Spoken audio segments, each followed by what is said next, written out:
All right, time now to talk some tech. And some businesses are investing in technology to try and stop the spread of COVID-19 as they reopen. Our tech reporter, Jordan Hogan, joining us live this morning to explain how it may not be helping as much as it could. Good morning, Jordan. Good morning, Amy and John. So yes, businesses like casinos and restaurants, they're using these thermal imaging cameras, but now new concerns are arising about how reliable they actually are.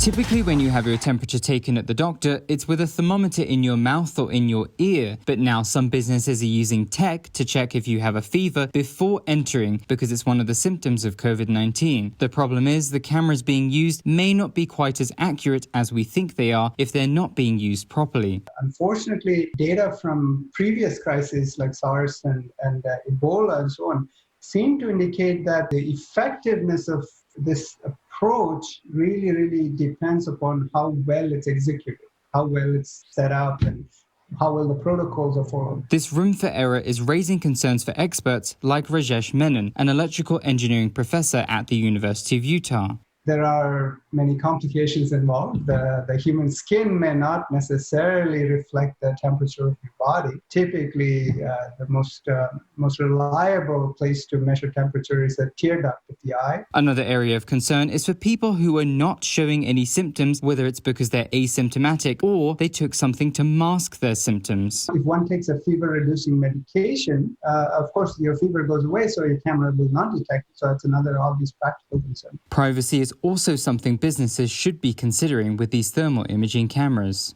I think one can potentially also raise privacy concerns because, folks may not have given permission to be able to record your images even though they are in infrared. Menon says a way to potentially improve the thermal imaging cameras would be to add artificial intelligence. All of these should be treated essentially as a tool to give us a peace of mind, right? To allow us to essentially have the society come back to life. The U of U professor also says we should really treat thermal imaging cameras as another tool in our arsenal, like face masks, social distancing, and eventually a vaccine.